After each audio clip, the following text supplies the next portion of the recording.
Alright, you see, so when I come back from Venezuela, the band came back from Venezuela. Yeah, what took place there after? Well, when the band come back from Venezuela now, well, everybody feeling good and we kind of had recognition, I think so. They come and we get booked to play in our Christmas parties, right? And with that now, we decide we go in and play. And when we go on and play in the Christmas party, we had, as I tell you, Fatso was one of the men linemen around the band, and he said he go in with me, put on his suit and thing, and we go on anything, and we go on and play. But the manager and group was a fella they call Eurelton Pierre. This Fatso is Kenny Griffith? Yeah, Fatso is Kenneth Griffith. Right, nice. He was representing me as the manager. He kicks thing now, so he want to go in the party because he had rum to drink and lime, and we looking at it as a joke, right? But when we went in, we bounced up the manager, and he went and we talked with them and we like how the band played. We blown 1 or 2 Christmas tunes. Because the band was functioning good, so we now come back, so everybody kind of thing now. So we go on there. From there now, we get a connection with them, and with that now, we decide to say, we go help me. We say we want help. We need help because we had this, we get a spot. Right. So we had a little bamboo thing and thing, and he talked with us and thing, and he said, "Hello, come into me," he tell me. And we go on into him afterwards. You can remember the gentleman name for Orange Grove? Eurelton Pierre. Eurelton Pierre. He died now. He was the manager, the general manager. So call us and we sit down, and he had his secretary, the man they called Mohammed. He make up all the thing and organize, and he decide where they go sponsor the band. And them days, boy, yeah, why they watch me and say, where's the figure I look at? So we say, we'll take out 3,000. Right? 3,000 and it is. Because them days, 3,000 was a little bit money. We had a little money to pay the arranger and buy pan and Tony Springer was still the arranger then? Yeah, Tony Springer was the they come and they sponsor me and think that OG and Symphony. OG and Pan Symphony. Orange Grove Pan Symphony. Orange Grove National Pan Symphony. That was the name of the company. So we think, with that now they come and they start sponsor the band and thing, and come and they build up here. We tell the man, well, this land is not being released. He said, well, I'll go and get to somebody and let them tell all what to do and thing, and like, how to go about getting the pistol, how to get. He said, but once all in it, nobody can move all. That is the man where we went to George Yates. And it had a fella they called Jason Barker, councillor for the area. So he take up us and carry in town. By Ms. Lucas in the community development thing to find out more about the land thing. And so when we reached there, we went Whitehall and we bounced up Alistair Williams, Dr. Williamson. And this fellow was lineman with George Yates. Because them, it had a kind of rift between the pan movement that time, between Roy Augustus and them. So them like they wanted to take over the we running up and Trinbago, it wanted to have a kind of switch business now. Some kind of pulling and talking between this. But them come up here to see well where the situation thing, George Yates and the same Alistair Williamson. So when George Yates come now and this same Alistair Williams come, they sit down and they talk with me in the meeting, they by Lance and them. That time we still they by Lance and them, they in Lance and them yard and we did thing. And they thing and they explain to me and they say, well, which part wrong you have? And anyway, I don't know it's a government wrong land, government property, I'll go on it and occupy it. And so it had a fella they call Winston Martin. This was line by Wayne Pentecostal Road. He tell me he looking for a piece of land and he went in the warden office. And then they sent him in the police station to get him map at Tunapuna. So he get him map at Tunapuna now one. But me and his friend, I think, and he showed me and he said, look, there's a piece of crown land. He showed me already government property marked out all over Tunapuna, Eldorado Road. So the mountain up in Honeymoon Savannah of the thing. And then you see here, I said this close to our proximity. So I come and I tell Lance and them. And then they went and inquire. They find out the owner, Miss Maynard, she was young. She husband come and die. And she did win a set of money. Land tax and thing, and they never paid, and the government take it. Them people, they take part and they build a house, them house in that part, and they see they have a set of apartment. Yeah. And this part now was here empty. So when we get to hear that, so but they didn't take it, they didn't get control of this part yet, so we come and we occupy it. But it had an Indian man who was the owner of them thing they know. He come and he see we build up this bamboo shed and thing and put the pan inside it. So he went and he get some Indian fella, somebody down Caroni, and we get them a Saturday we lineman in the club out there. A fella run and tell me, boy, hey, look, some fellas sticking out all the pan and putting it in the road. And then boy, we fly around here and take one turn in the skid and have them running and the thing, and they bust out and go on and they never come back. And we threaten the man too, so think if he can't come back here. And them days you could do that. Now if you threaten people, they shoot you. Always the law you're breaking still, but we want a piece of land to play with pan, so we don't want nobody come and think and make them put it back. Put back everything there. And that was it with that chapter that so by that time we come and we occupy that. But this George's fella, Big Sean tell me, he said, anyway, a piece of government land, all go on there, they can't move, all is a steel band. And with that, now Mr. Barker started to carry me up and down from, make a lot of trips to Whitehall to meet Dr. William personally.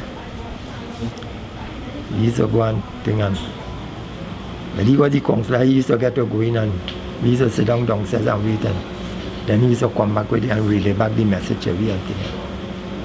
But he was a man instrumental and we getting here to helping me in occupying this property. So when it is the band, when it was established here, when they make the Arima Panama, and from the Arima Panama they qualified to go in town under Tony Springer. Let me hear about that episode. Yeah, well. And this was all under Orange Grove Pan Symphony. They still had the sponsorship. Yeah, they had the sponsor and thing. Yeah, well, with Tony Springer now, he come and he do this flag up band for me. We went to Rima, and when we went to Rima now, we come and we qualify. We beat a lot of bands, and we beat bands like Melody and so plenty of them bigger bands than we, but it was a kind of a pro too, because people started complaining, look at that small band beat all of them could fit in a car trunk and all them kind of remarks they're using, but we go on, we end up in the semi-final this Sunday. Either Saturday or Sunday. Sunday morning. Boko was the pan with blending the pan. Boko, Conrad, Georgia. The band and them painting green. Orange Grove color was green. And we went down there. Before Broco, that tuna was still around? Pops was still around? Nah, Pops had gone, and this fella did come. I miss out a man, Leslie Bernard. And then Conrad. Yeah, well, Bernard come and with that same issue there. how we beat Melodians and all of that. He want to come and tune with pan because he figure he tune with pan and we beat. We beat the band we just tuned for. You understand? So he didn't, you know, a kind of jealousy kind of thing, a kind of, what do you guys call it? What rest is so we come and we Broko they come down for carnival and thing and we tell you we go inside. He come and he blend the pan for me. And we went and but we didn't reach further than the semi-final. We come and we quite this big band and then it was no zone, it was overall in Trinidad and Tobago. So when you if it's a small band and you make a semi-final that's a big thing. Yeah. But the arrangement was real good. They gave high marks and things for it and thing. So that was we reached there with that.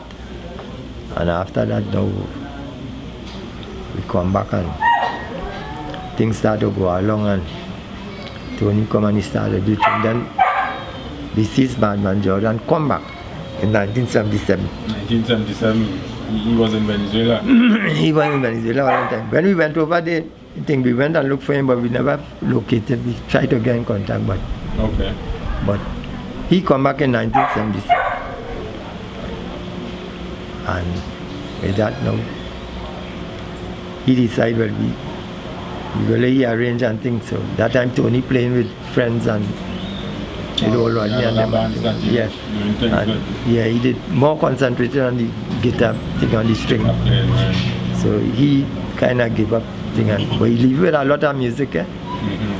So he think now. So Alwyn Madman. Alwyn come and he think. Yeah, well, with Tony Springer now, he come and he do this flag band for me.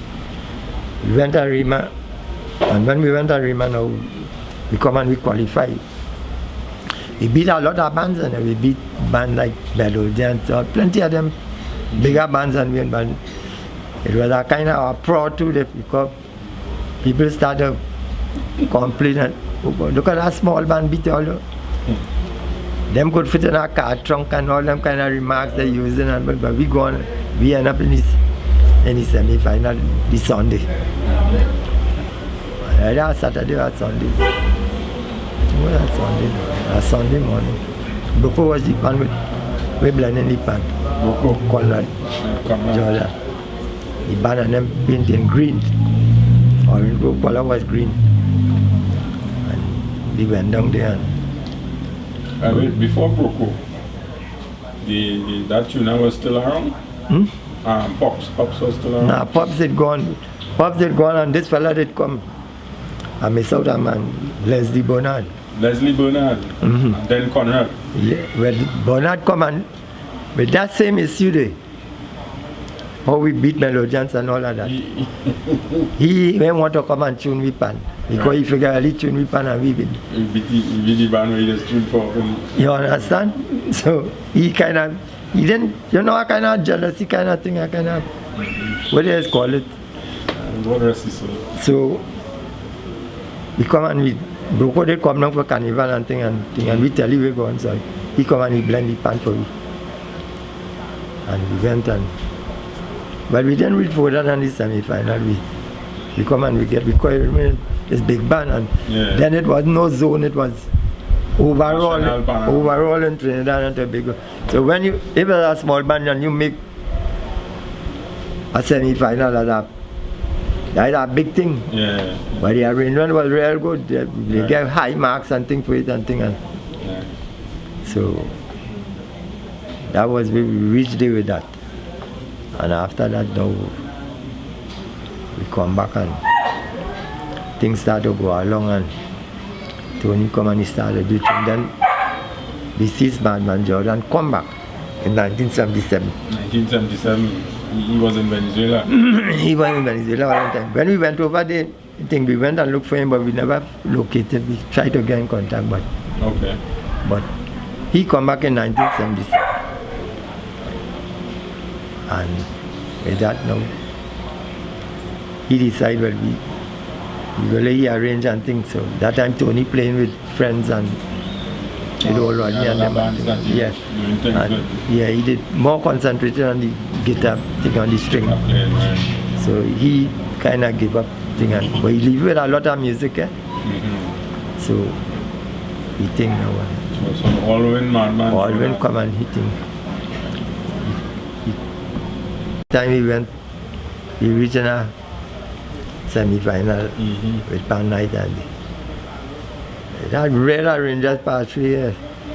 So BJ did really come up to arrange for Exodus in them days. He used to play with Exodus. And he arranged stateside music and play with them and then they say he not capable. And then BJ come and he live here with Lennox and them. Yes. In a little shed, Lance had a little thing They there. have about 15 people here. Yes, they live in here. And Lance with a big iron pot used to cook food here right through. Yeah. And them used to be in the pan. That how Lennox get so bad too. Because them in the pan, hold and BJ showing them all kind of things. Right. And had them crazy. Yeah. They get to like his music and things. BJ Marcel. Nice man. Well, he was the times when I want to keep you out It's too late. plenty, it's red. No. Yeah, both players, all of them part. I know how much pass. I know all of them. If I go to call out there, then go down here. We have to go until in the morning. The list long, boy. So how are you, mate? Good night. I missed you yesterday. Yeah, the organ man from in the cathedral and all. Yeah, the organ man from the cathedral. Jay, he used to play the organ in the cathedral. Jacket, fine he. Well, He used to play talk to Jacket for 1,000 decades. as well interviews there. That less than Paul. Well, the amount of ranger past you. And I go back in the records and get Mr. Enoch Brafford number and call him. You had Carrie Codrington before all of bring him. Yeah, Carrie Codrington was here before that. Right. And he do one for the road. You want for the road. He did come here before all of bring him back. Right. Right? But he was here. They had a fella they call Enrique Moore from the police band. They had Murphy. I get The last band we arranged under Lance here was a fella they called Savary. Died when Lance, they died at the last Panama Lance film. Savary? Yeah, a fella named Savary. He used to play pan and solo, he was on solo on night. I wonder if it's the same Savary who used to come here with Troy. And then they went And Success Lavante, he has arranged for Success Lavante. I think he had some Savary. connection with Savary. Savary, yeah, he used to work county. No. Sawan No, Regional Corporation. no. He didn't used to work Ah, no, then on the He's front the one. next one. But that time, the band Yes. thing, I really just by the fella they called Sydney Music Party. There's band Mr. Wade passed through too. Yeah. Next thing you tell me, Smooth was here too. When the fire, Not smooth, smooth. when the fire, there's band with from Exodus, and they bring for them for them. Right? Because it's when they fire Ray Holman. When they fire they bring Ray Holman, right? Yeah. When they move out Ray Holman, they bring Desmond. Desmond Witt. Then Desmond Reed go on and they bring Calambra. When Desmond Witt was here, right? And they come and they take back Desmond Witt from you, right? And when they cry back, then Desmond Witt don't be known. Then they come and they get Calambra.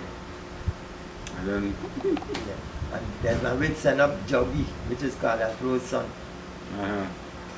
to finish the tune. okay. And all these was Panama tunes. Yeah.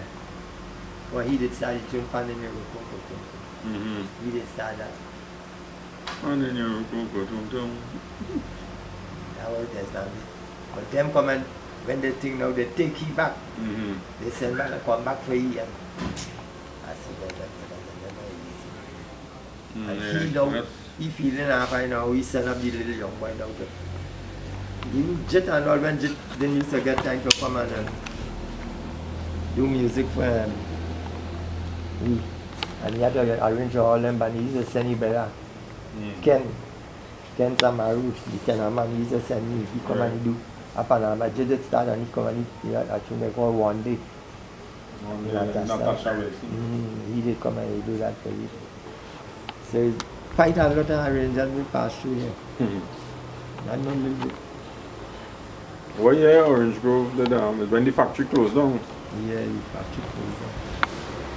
Some in the 70s. 70s. In the late 70s. Why that the old Yeah, around 78, 88, some 81, in 79 or somewhere around this. So Mm-hmm. they close it down. My name is Hugh Gans. I'm a member of the Pan Symphony Steel Orchestra from the inception.